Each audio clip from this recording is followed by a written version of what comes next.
आओ गांव में चलते हैं।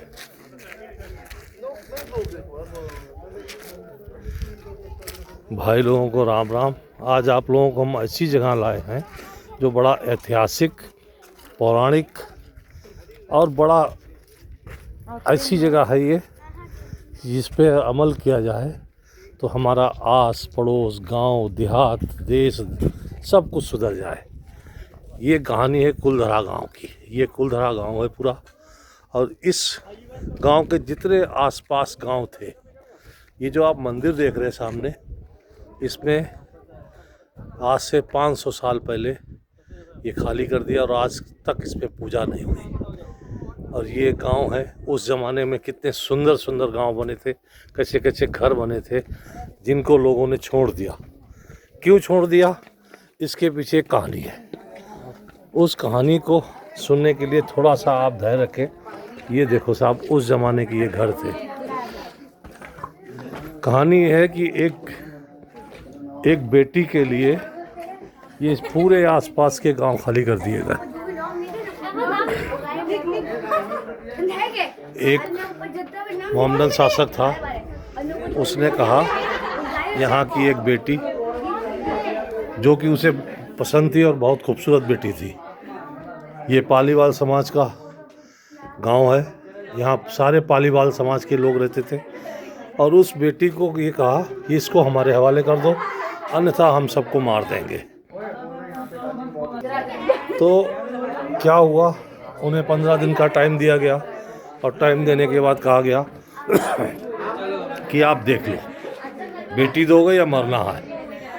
तो सब जितने आसपास के 20, 30, 40, 50, 100 जो भी गांव थे, जितने भी थे, काउंटिंग मुझे पर नहीं पता, लेकिन जितने भी गांव थे सब लोग इकट्ठे हुए और सबने कहा ना तो बेटी देंगे, ये हमारी मान मर्यादा आन शान की बात है, कुछ भी हो जाए हम अपनी बेटी को यूँ नहीं छोड़ सकते। और आ जाओ तो इधर आ जाओ। और सब उन्होंने किया क्या, उन्होंने किया ये कि सबकी अपनी मीटिंग की, सबके साथ बैठे अपने गांव के। के बाद में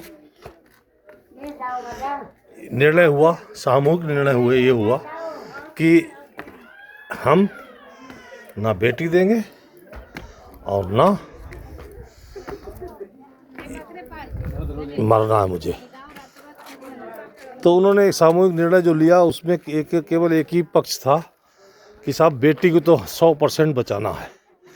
और साहब उस एक रात में इन सारे लोगों ने जितने आसपास के गांव थे सब खाली कर दिए।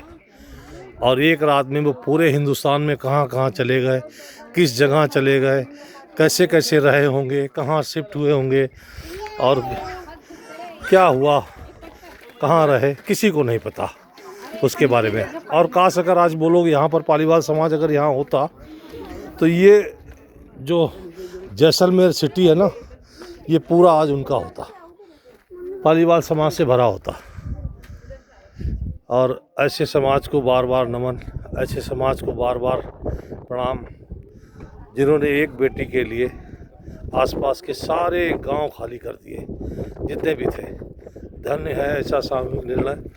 और जिन चीज़ों के लिए आज का समाज, पड़ोसी को भी अगर दिक्कत हो तो कोई आज छोड़ेगा नहीं, ये पड़ोस का भाई को दिक्कत हो तो भाई नहीं छोड़ेगा, ये तो गांव की बात रह गई। तो इसलिए यार, क्या सामूहिक निर्णय था, क्या चीज़ थी, कैसे कैसे चीज़ें थी। ये देखो खंडर हो गए गांव साहब। मैं आपको एक छत पे खड़ा हूँ, वहाँ के घर दिखाते हैं। ये देखो पूरा गांव का गांव सब बंजर हो गया, लेकिन एक बेटी की अस्मिता के लिए, उसके स्वाभिमान के लिए और कुछ भी नहीं। और उन्होंने ऐसा किया, इसके लिए वो प्रणाम है और उनको नमन है। इस मंदिर में आज तक पूजा नहीं हुई है। और चलते चलते जब उन्होंने जिस रात ये गांव को खाली किया, तो उन्होंने श्राप दे दिया कि इस गांव में कोई भी बस नहीं सकता है, कोई टिक नहीं सकता है, कोई रह नहीं सकता, रात में कोई यहाँ विश्राम नहीं कर सकता है। और उस रात उन्होंने गांव खाली कर दिया। और आप देख लें कि आज इस ज़मीन को, इस धरा को, इसका नाम है कुलधरा। कुल की मर्यादा के लिए इसको कहा गया है कुलधरा। तो साहब नमन है। मुतवल्ली जी, आप यहाँ आके क्या लग रहा है?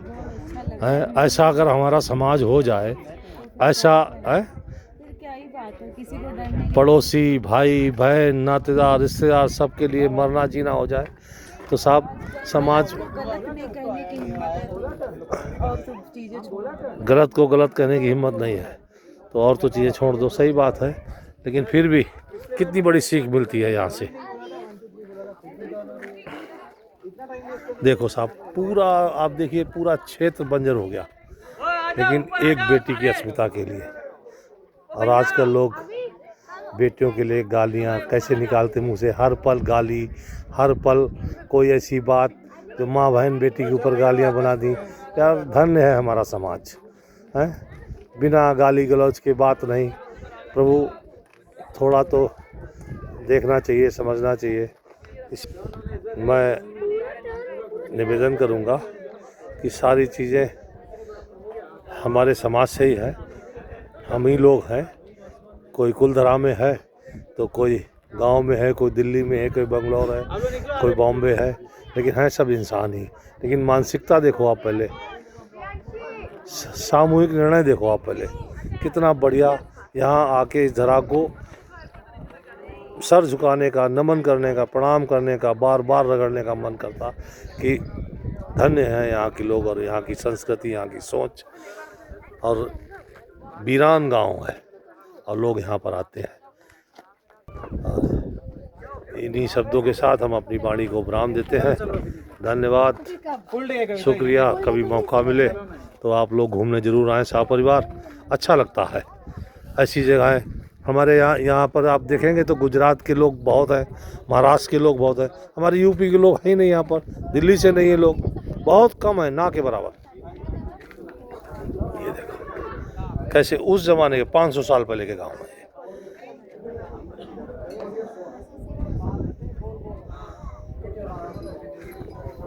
धन्यवाद, शुक्रिया।